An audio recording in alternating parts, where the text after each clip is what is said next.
그래서 얼마에 하기로 했어요? 배짱 부렸어요? 아니면 그 가격에 하기로 했어요? 300에 40만 원. 300에 40? 잘했네요? 선방했네? 네. 근데 대신 선불이 아니라 이제 후불로. 아이 뭐 후불이야.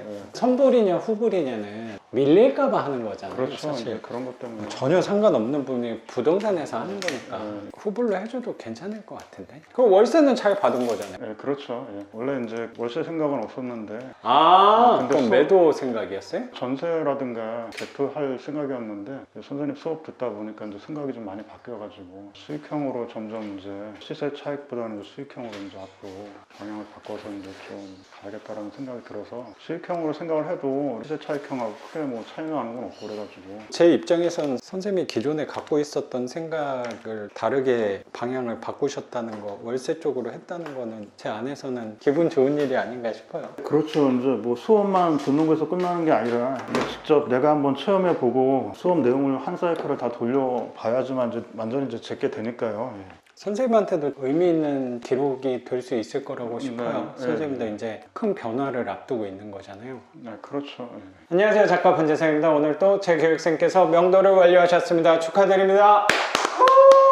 우선 여기 위치 좀 부탁드리겠습니다. 인천시 남동구 간석동에 위치한 빌라이고요. 인천 남동구 간석동. 네, 그렇습니다. 빌라의 밀집촌. 그리고 인천에서 어쩌면 제일 저렴하게 집을 구매할 수 있는 지역 중에 하나가 아닌가라고 생각이 드는 것 같아요. 이 집은 선생님의 도대체 몇 번째 물건인가요? 선생님 지금 낙찰을 그럼 총 저 만나고 나서는 공매로 3개 받은 네, 거 네. 하고 저 만나기 전에도 낙찰을 받고 오신 거잖아요. 작가님 뵙기 전에도 7월부터 그러면 한 4달 정도밖에 안 된 거네. 네, 그렇습니다. 야, 시간 엄청나네요? 네, 지방까지 그렇게 갔다 오신 거였던 거예요? 네, 그렇습니다. 그 말씀만 들어도 절박함도 저는 느껴지는 것 네네. 같고 누구보다 행동력이 있으신 분이구나라는 생각도 꽤 드는 것 같아요. 그건 아무나 할 수 있는 일은 아니라고 생각이 좀 드는데 제 장점 중에 하나가 먼저 행동해놓고 나중에 이제 수정하는 방식으로. 네, 저도 지금까지 저도 12년 동안 38채를 낙찰받은 게 어쩌면 선생님처럼 오다가 뒤를 돌아보니까 이만큼 돼 있는 거라는 생각이 네. 되게 들어요. 치밀하게 계산하고 아 여기에서는 어떤 문제가 있을까를 계획하고 왔다면 한 걸음도 못 움직이지 않았을까라는 생각도 드는 것 같아요. 그래서 저 만나고는 3채 받은 거고 파주에 그쵸? 네, 그렇습니다. 파주에 이제 선생님 이제 수업 듣는 과정에서 2회차 수업 끝나고 이제 빌라 3채를 낙찰 받았고요. 허위 유치권자와 네, 명도를 진행하고 네, 계시는 거고 네, 명도도 이제 뭐 순조롭게 어느 정도 진행되고 있고 이제 조만간에 이제 뭐 합의서도 좀 쓸 계획이고요. 선생님 뵙기 전에는 7채 정도 빌라하고 이제 아파트 해서 네. 6건이고 이제 또 토지 해서 또 한 건 또 낙찰 받은. 그럼 그게 다 경매하고 공매도 있는 거예요? 그렇습니다. 예. 아직도 기억나는 게 첫 시간 때 웬만하면 그런 분들이 많이 계시진 않는데 또 왕창 또 뽑아오셔가지고 썩은 집 하나 침수된 반지하 때문에 예, 예. 마음고생을 좀 하고 계시는데 그러면 경매를 시작하신 지 얼마 되지도 않았는데 꽤 재산이 많아졌다라고 생각이 들고 평범하지 않은 발걸음이라고 생각도 들거든요. 그 사연에 대해서는 이따가 자세히 여쭤보는 걸로 하도록 하겠습니다. 우선 선생님 소개 좀 부탁드릴게요. 네, 저는 김포시에 거주하고 있는 그 50대 직장인이고요. 선생님 수업은 10월 말경부터 이제 듣기 시작했고 그 이전부터 이제 반지상 작가님 책은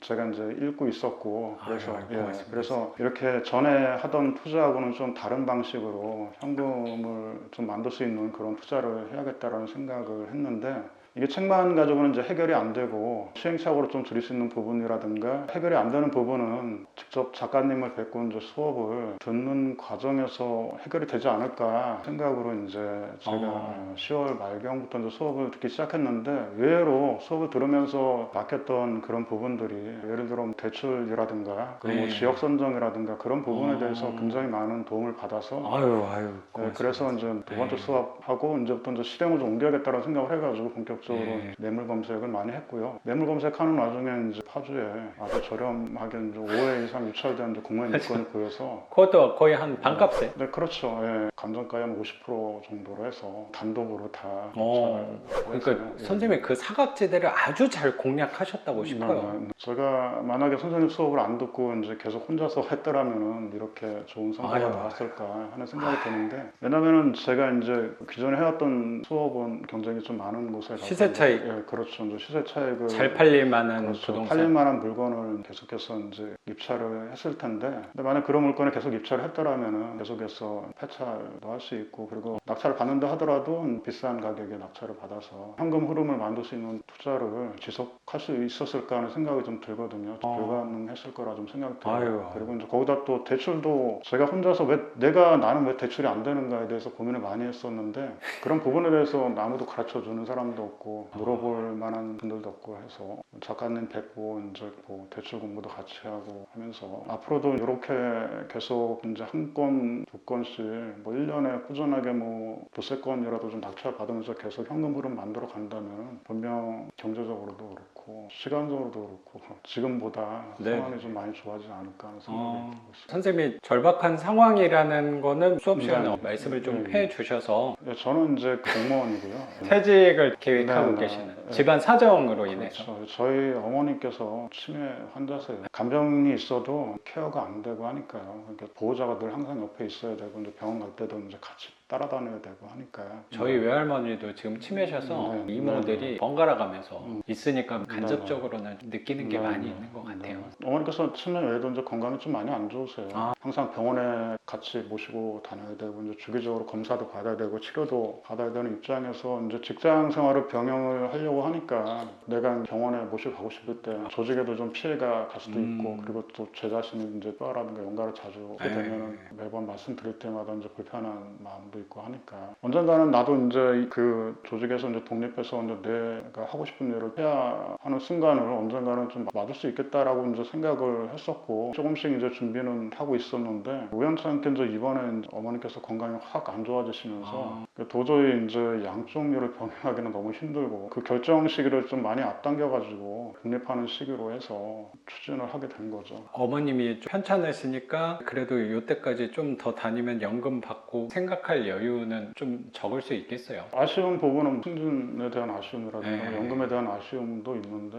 돈과 명예보다는 이제 가족이 더 중요하니까요. 아, 그럼요. 돈이라든가 명예는 뭐 나중에도 얻을 수 있지만 어머님 돌아가시면은 맞네요. 다시 보기도 힘들고 하는 거니까. 어. 그리고 이제 독립을 해야겠다라는 생각은 전에서부터 이제 하고 있었고, 차근차근 독립할 수 있는 그 기반은 좀 만들어 놓고 있었고, 그게 단지 기반이라는 게 이제 현금 흐름이 아니라 이제 시세 차익으로 하다 보니까 그거를 이제 어느 순간에 이거는 현금 흐름이 있어야지만 이제 꾸준하게 투자를 이어갈 수 있겠구나라는 생각이 들어서 그 생각이 좀 바뀌어서 작가님 책을 읽고 유튜브도 보고 현금 흐름을 만들 수 있는 그런 투자에 대해서 좀 많은 고민을 했었죠. 그리고 이제 시도를 했었고.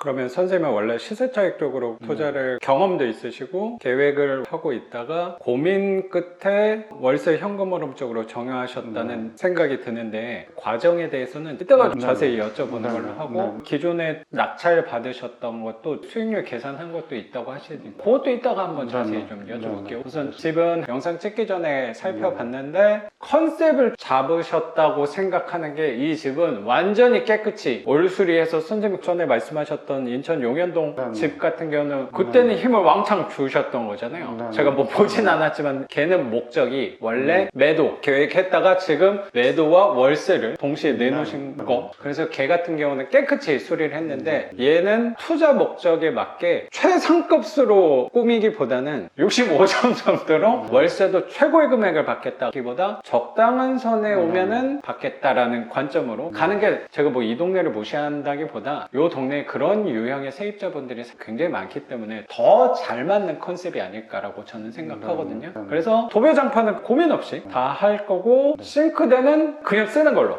제일 싸구려 싱크대는 맞는데 컨디션은 좋아서 본 것도 없고 문 잘 맞고 뭐 가스레인지 뭐 그 정도야. 뭐 5만 원이면 살 건데 뭐 그런 거는 고민하지 않고 두는 걸로 쓰면 될 것 같고, 페인트 하신다 이왕이면 부르는 김에 천장에도 몰딩이 다 둘러져 있고 문틀이 테일이랑 문짝이랑 베란다 쪽까지 어차피 페인트가 나오니까 저 화장실 이 천장도 하면은 저도 한번 그냥 칠한 적이 있거든요. 못생겨서 색깔이 마음에 안 들잖아요. 옥색으로 돼 있고 하니까 흰색 페인트를 저도 칠한 적이 있는데 사람 나오는 김에 깨끗해지는 느낌이 있는 것 같아요. 저 신발장도 우리 건들지 않을 거니까. 그러니까 저는 신발장을 건든다는 거는 싱크대를 바꿀 때 신발장은 쓸만해도 교체를 하는데 싱크대를 우리 그냥 두니까 신발장도 색깔이 너무 마음에 안 들어서 흰색으로 한번 가능하면 겉에도 칠해줄 수 있으면 칠해달라고 한번 해보면 좋을 것 같고 뭐 안 된다 그러면 저 안쪽이라도 말씀하신 대로 흰색으로 칠하는 것도 좋을 것 같아요. 그러면 페인트는 크게 잡아서 베란다까지 하는 거니까 100만 원 중반 넉넉히 잡으면 될 것 같은데 도배장판도 넉넉히 150만 원 정도 잡고 300만 원에 등하고 등은 그 사장님이 등도 별로 안 비싸요.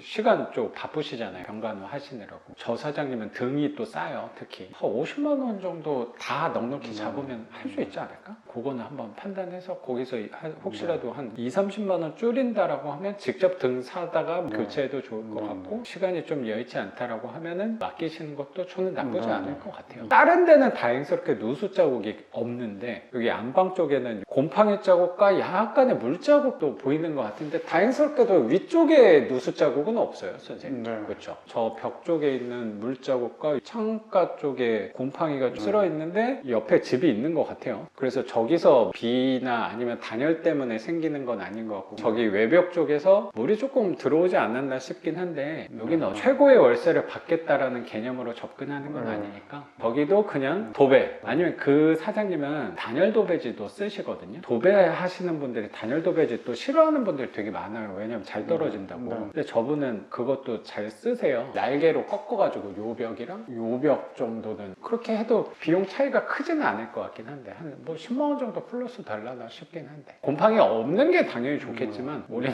임대가 첫 번째니까 단열 도배지만 한 게 없지 않을까라고 생각도 들어요. 그것만 보완을 하든 아니면 기본 도배만 하든 기본 도배만 하면은 나중에 살다가 민원이 또 들어오면은 추가로 돈이 들어가니까 차라리 단열 도배지로 요금에 한번 해달라고 하는 것도 좋은 생각입니다. 아유 고맙습니다. 그러면 350만 원 정도면 가장 저렴한 돈으로 깨끗하게 거의 2층 같은 1층을 꾸밀 수 있지 않을까 생각이 좀 드는 것 같아요. 그러면 인천 남동구의 간석동 지상층 빌라고 1층인데 제가 그 앞에 있는 분이 1층인 줄 알았는데 거기가 반지하였고 2층 같은 1층 빌라고 96년식의 전용 면적은 10평에 방 2개, 화장실 하나 그리고 뒤에 세탁실까지 이 구조에서 세탁기 놓는 공간이 없는 집이 되게 많은데 분명히 세입자 구하는 데는 수요가 많이 있을 거라고 저는 생각이 좀 들어요. 혹시 낙찰 가격 한번 여쭤봐도 될까요? 낙찰가는 3,710만 원 낙찰을 받았습니다. 3,710만 원. 네네.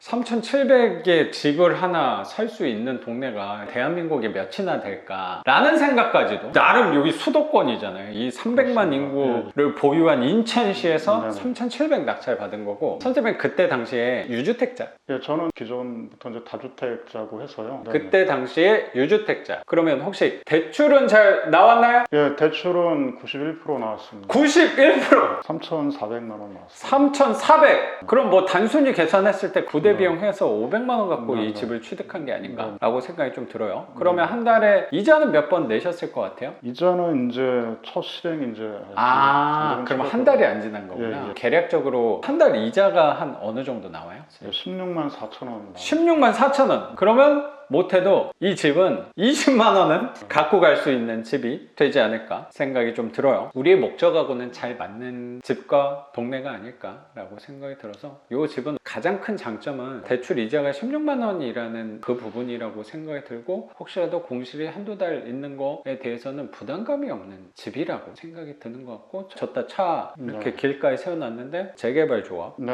여기 지금 재개발 후보지로 선정돼서 예, 지금 조만간 이제 관리계획 수립 이제 들어가고 있습니다. 요 동네는 해야 돼요. 화재나 소방차 다니기도 힘들고 어쩌면 우리 컨셉하고는 굉장히 잘 맞는 지역이 또 간석동이 아닐까라고 생각이 드는 것 같습니다. 그러면 명도에 대해서 여쭤볼게요. 원래 낙찰 받았을 때 계셨던 분은 어떤 분이 계셨어요? 점유자로 있던 분은 이제 임차인이 아니었고 이제 전차인이라고 전대차에서 거주하고 계셨던 분이고 전차인하고 임차인하고 뭐 사촌지간이라고 배당금은 있었어요? 배당금은 이제 1,500만 원 이제 최우선으로 네, 해서 네, 이제 네. 받아가시는 분이었고요. 낙찰 받고 이제 거의 한 일주일 되어가는 중에 이제 제가 여기 한번 왔었습니다. 점유자분을 만나 뵙고 실제로 내부도 한번 보고 세입자분은 손해 보시는 거는 손해 보시는 건 없었고요. 그래서 이제 집은 한번 좀 보여달라고 한번 말씀드려보고 내분 한번 보시는 게 좋겠다라는 생각이 들고요. 명도 과정에서 이제 힘들었던 거는 이분이 자꾸 이제 1,500만 원 전에 이제 본인 배당금을 다 받아가시는 분인데도 불구하고 합의금을 요청을 하셨고 이사비 달라고 얘기를 그렇죠. 좀 하셨나 그렇죠. 봐요. 이사비를 제가 이제 드리겠다 이제 말씀을 드렸는데 대신 조건이 있다. 근데 원래는 이제 저희가 이사비는 없었는데 이 집을 내놓게 되면은 보러 오시는 분이 계시면 좀 협조를 좀 해달라. 그러면 제가 이제 이사비에 관련해서 최소한 50만 원 전후로 해서 제가 드리겠다. 만약에 외도가 되든지 임대가 되든지 하게 되면 거기다 또 플러스 알파에서 더 드리겠다. 그러면 여기는 저 만나기 전에 낙찰 받으셨던 네, 거니까 관점은 네, 네. 매도 관점으로 생각하고 낙찰 받으신 거네요. 예, 그렇습니다. 아, 여기 개발도 예, 잡혀 예, 있고 하니까 그런 수요가 있지 않을까 예, 생각을 그렇습니다. 타겟을 그렇습니다. 잡고 예, 하셨나 봐요. 예. 그래서 명도하면서 그래 이사비 내가 주겠다 협조만 해주면 하신 거네요. 막상 이제 집을 이제 부동산에서 보러 온다고 이제 전화를 하니까 이분이 이제 갑자기 이제 돌변하면서 못 보여주겠다 화를 내시면서 우린 여기서 계속 살겠다 그런 식으로 태도가 갑자기 돌변하신 거예요. 그때부터 이제 난항이 있었죠. 대화도 안 되고 전화도 이제 안 받고. 그래도 명도하면서 우리 네. 무기가 있는데 네. 갑자기 좀 태도가 돌변한 것도 이해가 안 되네요. 그러니까 알고 보니까 이제 이분이 입찰에 참여를 하셨더라고요. 차순위로 해가지고. 뭐 전에 이제 이런 집들만 이제 골라서 다니시면서 이제 또 전에도 또 이제 본인 배당 받는 집이었지만은 이사비 받고 해서 이제 그런 기억이 있어서 아마 저한테 이제 그런 요구를 했었고 차순위로 떨어지다 보니까 좀 이렇게 속상하죠.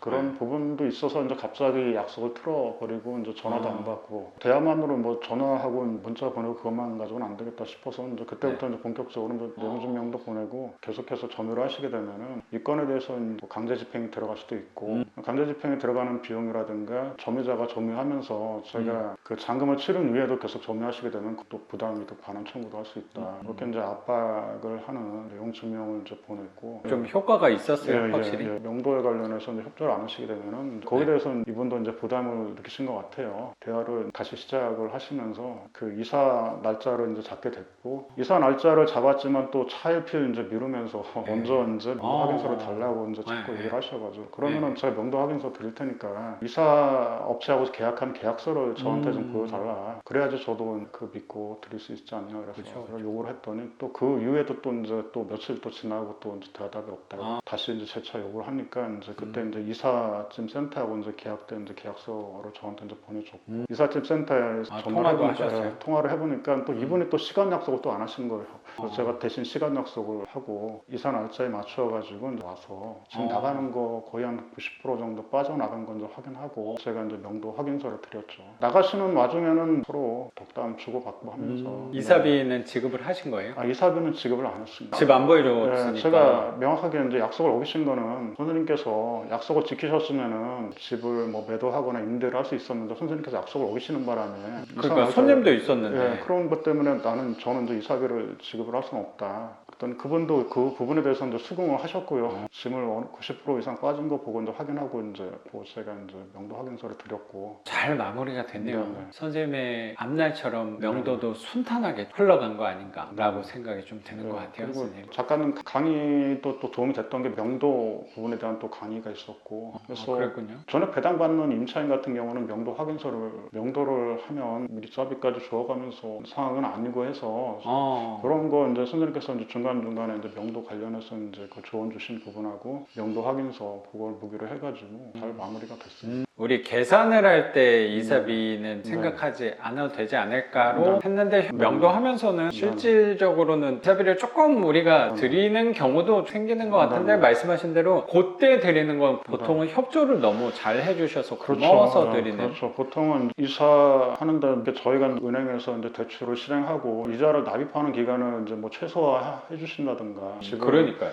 정말 너무 깨끗하게 쓰셔가지고 거기다 이제 고마움과 이제 감사함의 표현으로 그렇게 마무리하려고 이제 드리는 거지. 뭐 약속을 해놨는데 일방적으로 파기를 해놓고 맞아.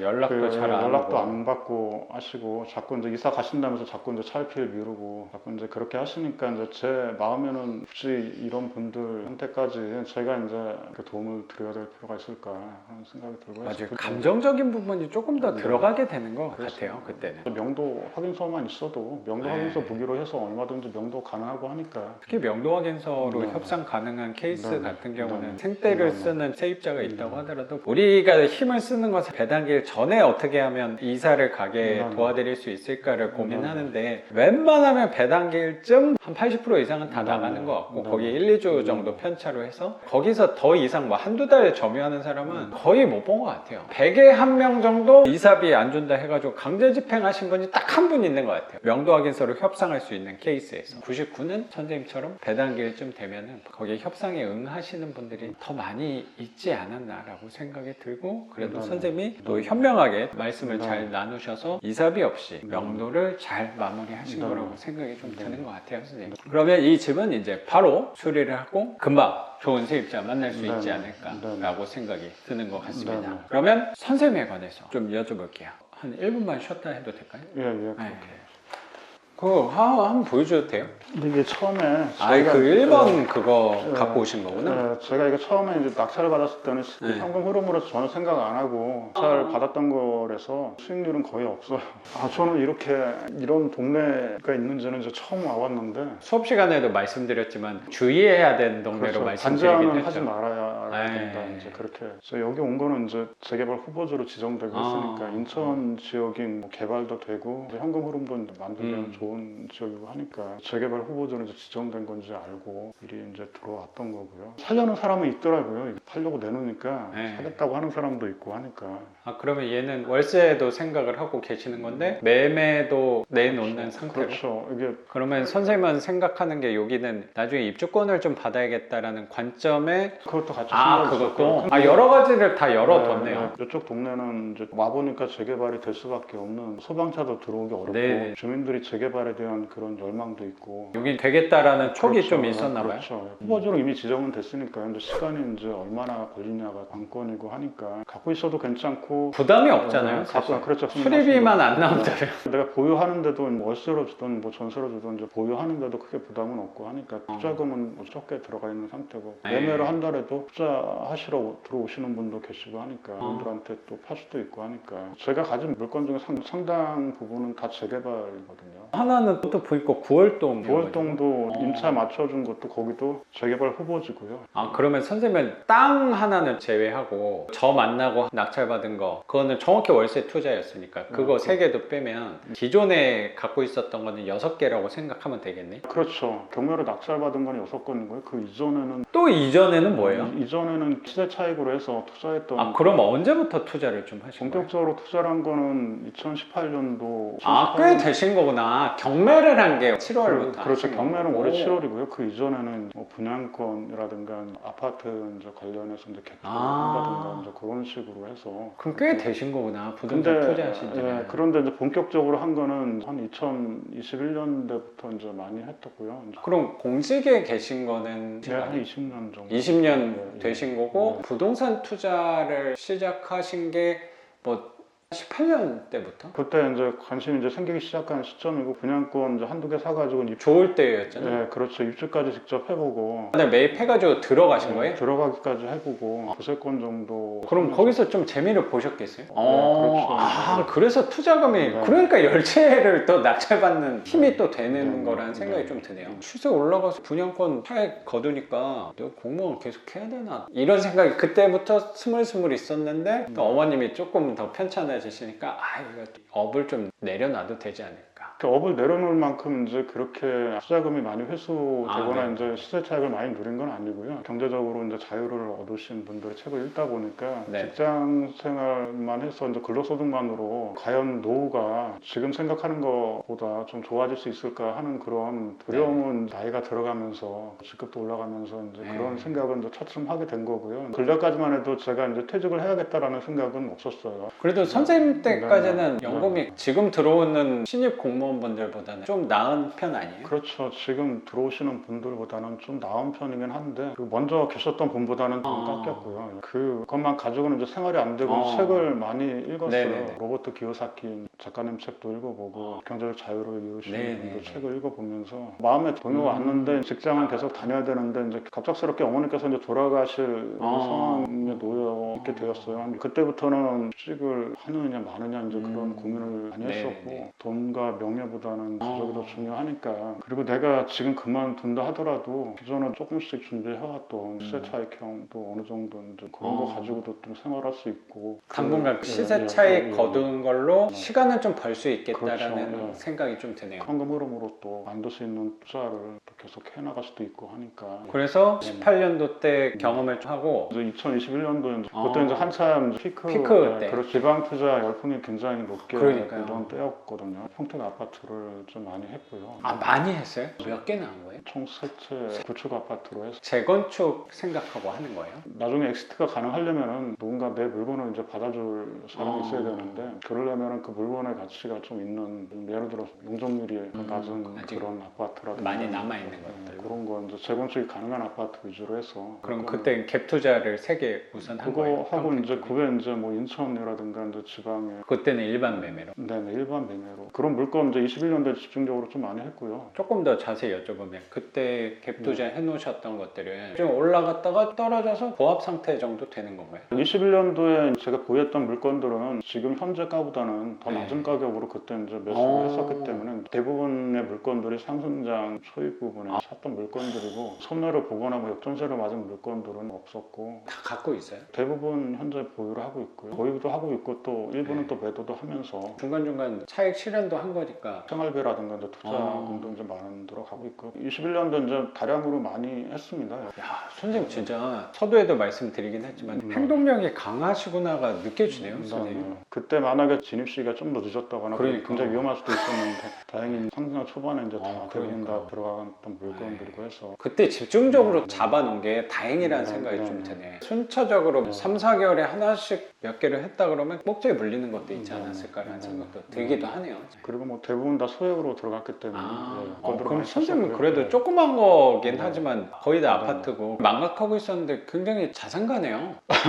자산이가 이제 다른 평범한 분들보다는 마음 한편으로는 되게 기댈 수 있는 그런 그러니까요. 선생님 회사 동료분들은 투자 안 하시고 본업에 집중하시는 분들이 더 많다고 생각도 들어서 흔치 않은 공무원 케이스잖아요. 그렇죠. 다 공무원분들이 선생님처럼 투자 뭐 10채씩 하고 그러지는 않는 이미지라고 생각이 들어서 어느 정도 이제 한계점에 이제 다다르니까 저희 같은 경우는 이제 겸직? 그렇죠. 겸직 금지 의무도 있고 해서 이제 겸직 허가도 이제 미리 받아놨고요. 받았어요? 그거 받고 하시는 분 별로 못 봤는데. 겸직 허가도 받았고 더 이상 이제 물건을 늘리기 이제 어려울 수도 있다라는 생각이 이제 들어서 위에서는 잘, 야 그 정도만 해라. 공무원으로서 투자를 어떻게 하면 효율적으로 할 수 있고 고민을 많이 하셨겠어요. 그렇죠. 그런 고민을 굉장히 많이 했어요. 나중에 2024년도 들어오면서 경매라는 분야에 대해서 이제 새로 접하게 됐고요. 여러 종류의 책을 좀 많이 읽었고요. 그럼 작가님 책 포함해서 어느 정도 이제 책으로 내용이 정리가 되고 하니까 7월경쯤 돼서는 한번 참여해봐야겠다는 생각.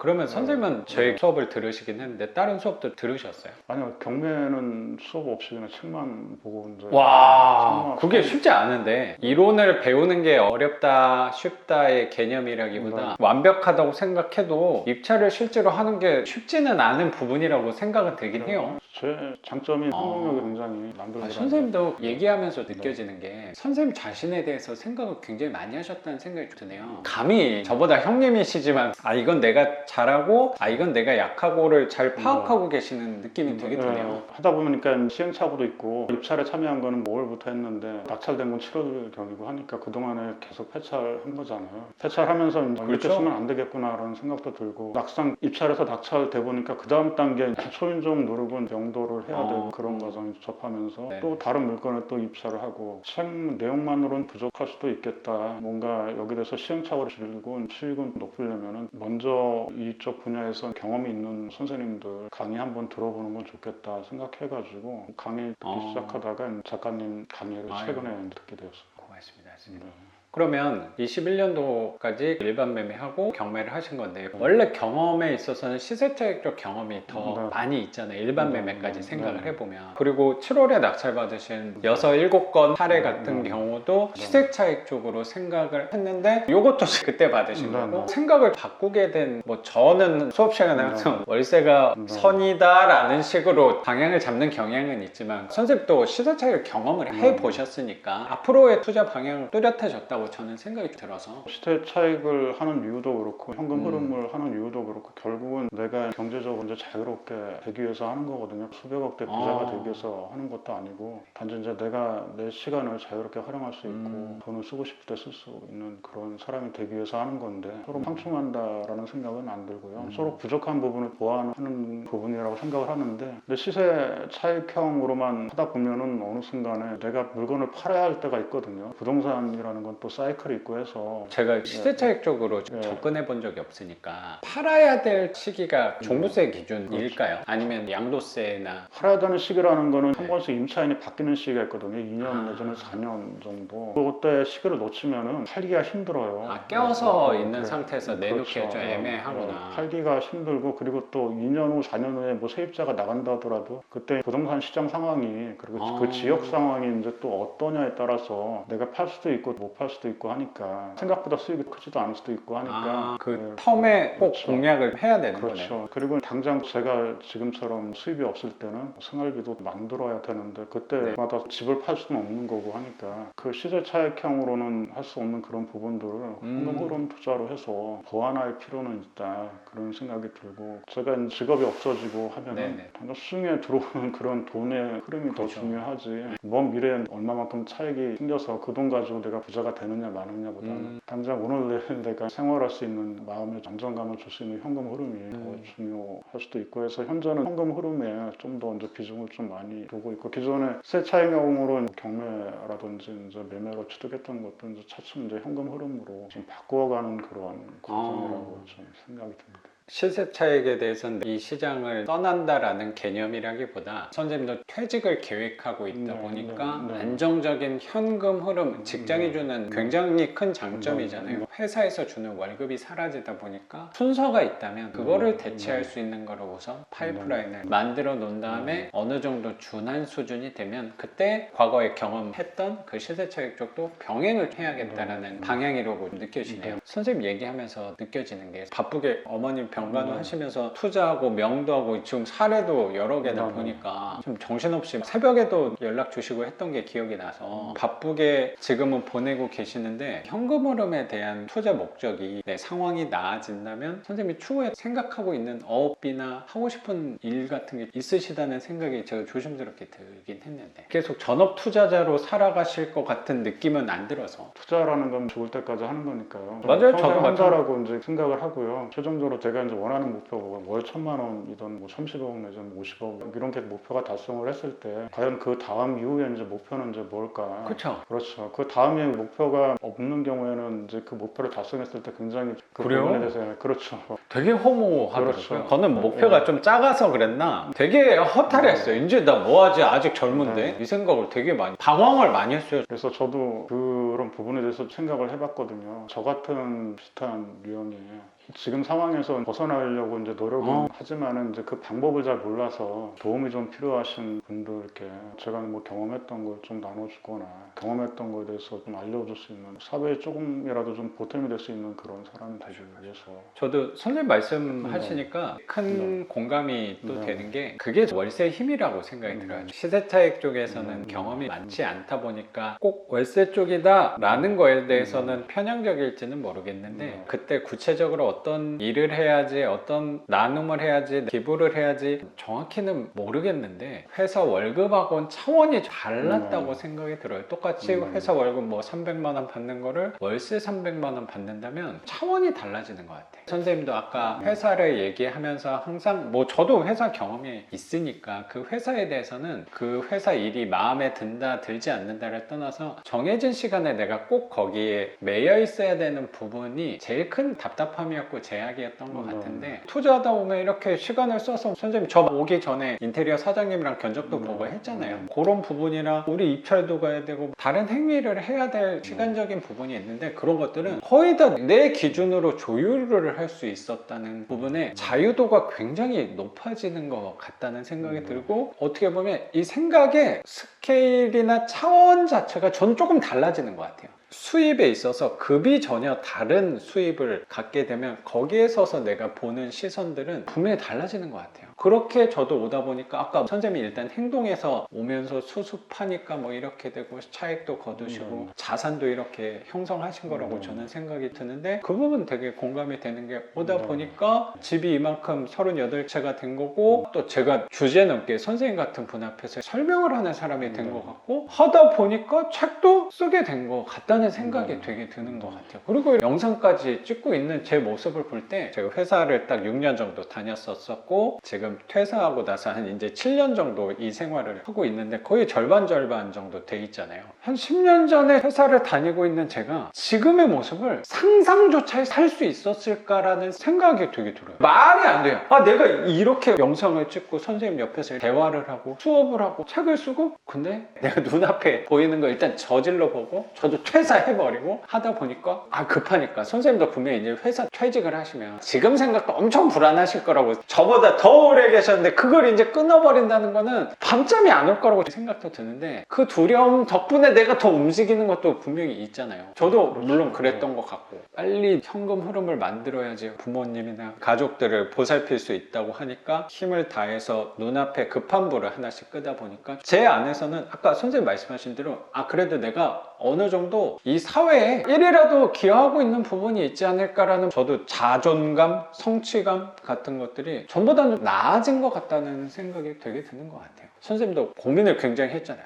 시세 차익 선생님이랑 잘 맞다는 생각도 들었던 것 같은데 시세 차익의 장점이 물론 있겠지만 지금 월세 쪽에서는 경험을 아직은 많이 해보시진 않았으니까 어느 정도 하다 보면은 이 월세 쪽이 좀 쌓이는 힘이 저는 분명히 있을 거라고 생각하거든요. 요 월세 현금 흐름 투자와 선생님 과거에 또 엄청난 시세 차익을 경험하셨던 거와 또 견줘보면 구체적으로 방향이 정해질 수 있다고 생각하고 그때 아까 말씀하신 대로 하다가 돌아보니까 투자하면서 시행착오 했던 부분을 내가 사람들한테 전달하는 어느 정도는 구체화가 또 돼 있지 않을까라고 생각이 드는 것 같습니다, 선생님. 저희 같은 이제 임대사업자는 사회에 이미 공헌은 하고 있는 거죠. 왜냐면은 그렇죠. 저렴하게 이제 양질의 주택을 정부가 해야 될 일은 이제 우리 인간인들이 하고 있는 거니까요. 그래서 선생님하고 아까 얘기하다가 선생님 여기 40은 60인 것 같으니까 우리 30으로 해요. 이 300만 인구 인천 광역시에서 이 35만 원에 월세를 구할 수 있는 전용 11평 방 2개 화장실 하나까지 베란다 세탁기까지 놓을 수 있는 집이 과연 있을까? 말씀하신 대로 어느 정도는 기여하는 부분이 있는 거 아닌가? 그렇죠. 근데 이거를 자꾸 주적으로 만들어 버리니까 그렇죠. 뭔가 모순적이라는 생각이 드는 것 같습니다. 저희는 그리고 이제 세금도 정직하게 내고 있지 않습니까? 그렇죠. 우리는 정직하게 안 낼 수가 없잖아요. 그렇죠. 부과되는 걸 그냥 내는 것이고 뭐. 우리처럼 세금을 잘 내는 사람이 어디 있어? 사회에 많은 공헌을 하고 있다라고 생각합니다. 이미 많네요. 근데 조금 더 되면 더 공헌하는 게 선생님과 저의 자아 실현에는 조금 더 나은 방향이야. 그렇죠. 생각이 들고 그래서 우리가 오늘도 통금으로 투자를 이어서 하는 게 아닌가라는 생각이 드는 것 같습니다. 그러면 오늘 선생님 이렇게 허름한 집도 공개해 주시고 선생님 과거 투자 사례와 그리고 선생님의 삶의 지혜까지 우리 구독자분들하고 공유해 주신 거 감사하게 생각합니다. 선생님. 네, 감사합니다. 오늘 영상은 여기서 마치는 걸로 하고 저는 또 내일 영상으로 찾아뵙도록 하겠습니다. 작가 반지상이었습니다. 감사합니다. 고맙습니다, 선생님. 네, 고맙습니다. 너무 횡설수설해가지고. 근데 이게 되게 재밌는 게 딱 편집하고 보면 생각보다 재밌을 거예요. 선생님 처음에는 이거 내가 어떻게 보나라고 생각이 들지만 나중에 결국에 보시게 되거든요. 재밌을 거예요. 그리고 선생님도 많이 얻어 가시는 게 분명히 있을 거예요. 그리고 도움 받으시는 분도 분명히 있을 거라고 생각하고요. 선생님. 알겠습니다. 너무 감사합니다, 선생님. 금액대는 생각한 게 있어요? 뭐 작가님 말씀하신 대로 300에 한 35 정도. 우선 500에 35부터 한번 좀 해보고 예. 아니면 그거 한 데다가 한번 물어봐요. 그 부동산에 다 전대차 인천 쪽에 그런 데가 많아요. 아, 오늘 임대차 계약 네. 그분요. 여기는 안 한대요. 여기도 하는데 좀 이게 이쪽은 좀 좀 싫어하죠.